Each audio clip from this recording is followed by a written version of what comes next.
In the first 2 months of owning this thing, I've spent over £25,000 modifying it.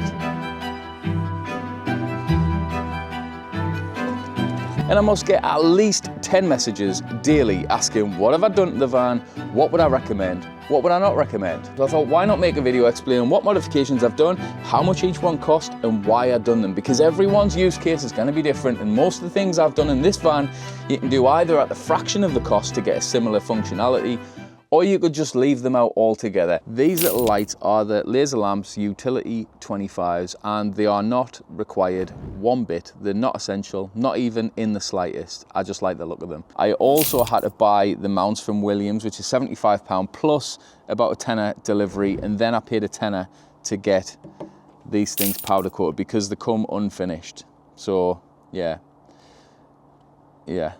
Not a great start, it gets worse. These ones in the grille are the Laser Lamps Triple R Elite. Now these come with a grille integration kit, which in total cost me 732 quid. You can get the standard ones that are not the Elites, they're a little bit cheaper. I don't know why I wanted the Elites. The standard ones, which I have had previously, were more than fine. In fact, I've had them on 2 different vans and they were great, but I wanted the Elites.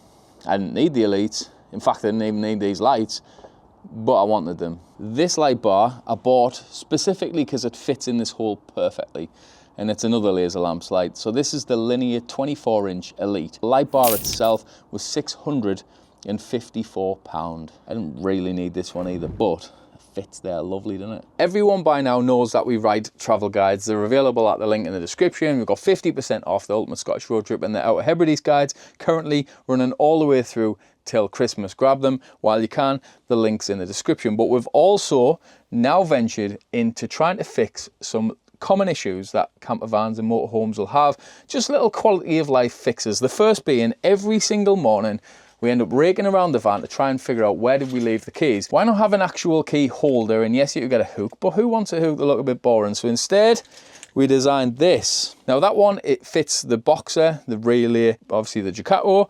We also have this one, which is for the more modern VW key. And we also have an earlier model Transporter style key version. They're available in cream, white, black and grey. We also got completely fed up of opening the bathroom door, finding the towels lying on the floor. So these are towel hooks that actually work, because them, I don't know who thinks they're still a good idea, but they're really not. So basically, you get your towel, you put it in the end, and they will not come out of there. They'll just not. Now, we also do them like this, where the hook over the top of your drawer. They are also available in black, grey, cream, and white. Now don't get us wrong, I'm saying that you don't need these. I do need some lights in the front, but what I'm saying is you don't need these specific lights. You can buy some cheap eBay lights that'll probably light things up. Not as much and not as well as these do necessarily, but light is light at the end of the day. You could probably fill your full front end with eBay lights and have about 100 of them for the same price that these cost. However, I've definitely learned that if you invest in quality, you only need to invest in it once. You're not refitting things and having to repair things and change things further down the line. So you've either got to buy cheap, buy twice, or buy expensive and potentially get divorced, but not have to buy twice. Now the fog lamps down there at the bottom, I bought off eBay. They were 50 quid, just generic ones that fit the Ducato. The only reason I got them is because the van didn't come with fog lamps and it just come with little white blanks. I'll show you some clips of it driving up and down the lane near my house now, because then you'll understand why I spent so much money. I mean, Danny didn't understand when I showed her the lights and how bright they were, but maybe you will. Now the next modification to the van is, again, completely non-essential. I've done it because I kind of want to customize the look of the van and I wanted it to look different from it did. So that is the wrap.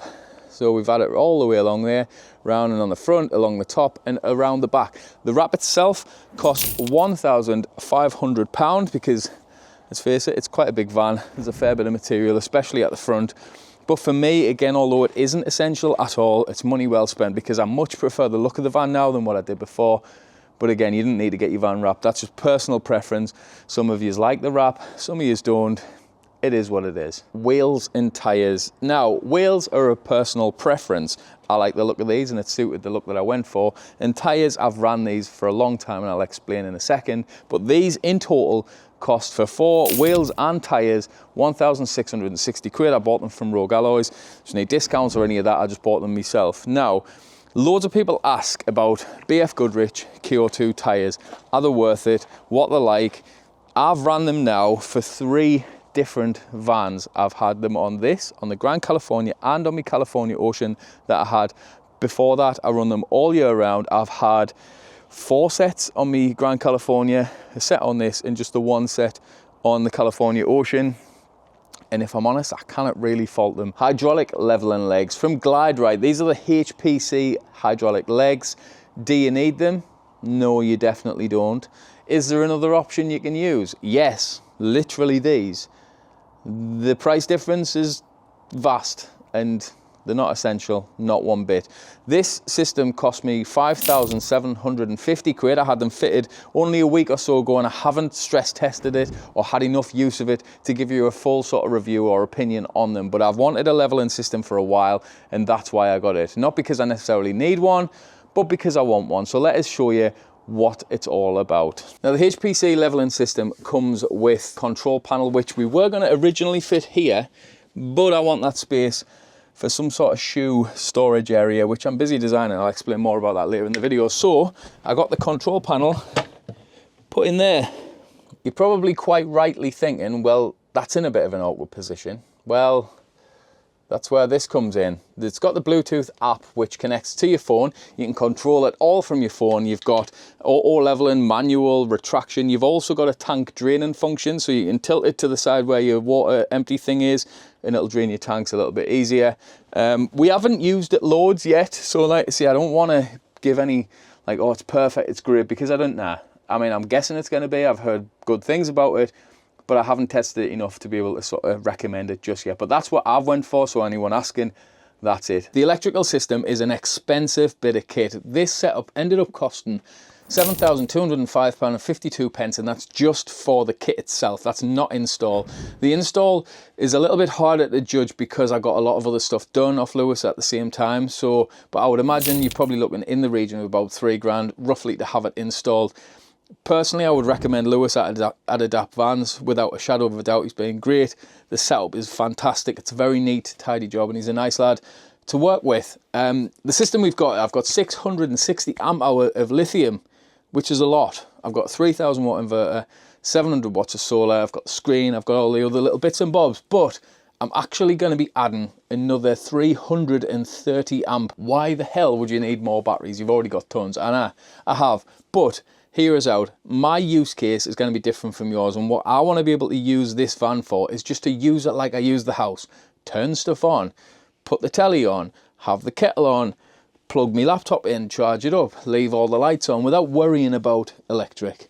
The 3 things that you always worry about when you're off-grid is your electric, your water and your toilet. I can fix the electric bit by just having too much, and that's what I'm going to do. So that's what we've went for. Again, would I recommend this amount of kit? Nah, definitely not. You can get a Clayton LPS, which I had in the Grand California. It was fantastic.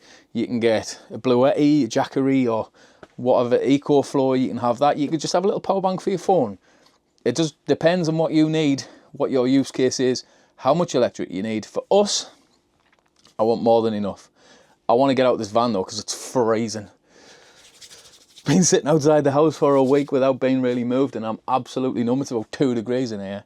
Starlink is becoming a very popular option for a lot of people now at home. We've got it at home because I got quoted 60 grand to dig up and put fibre to my door, or 500 odd quid, which is what they cost when they very first come out, and put Starlink on my roof. It's been flawless. I've had it down for 1 hour or so maybe in a really bad storm, but at that same time everything else at home was going off, Sky was going off, everything. In total for this kit I paid £382, so not that expensive, not compared to what it used to cost, and about 75 quid a month. You can sort of start it and stop it as and when you want. If you opt to have Starlink hard mounted to your roof like I have, which means I can't now move it around anywhere, it's stuck on the roof.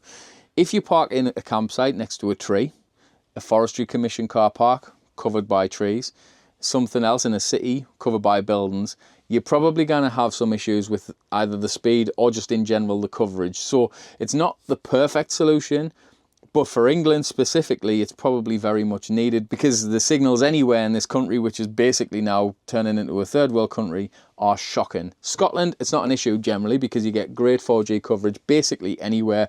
We run the tellies and everything off our phones, so we didn't need Starlink all the time. I don't leave it on all the time. I used to, but it uses a little bit. I know people have converted the Starlink to 12 volt. We haven't. We just leave it as it is. It's plugged in. It uses about 5 amps an hour roughly, so it's not too bad, but because of the amount of power we've got, it's not a huge issue. Again, if you've went for one of the other options which I mentioned, you probably are going to run into issues with how much it's using, unless you either get the mini, which mine isn't, or you convert it to 12 volt, which I haven't. If you've got a Fiat Ducato like this, maybe you've got one of the Peugeot boxes or the Citroen Relays or something, which is basically the same van, or anything else, what you may notice is that the driving and the handling of the van isn't particularly great. I noticed it straight away jumping out from the Grand California, which in all fairness drove beautifully, drove like a car.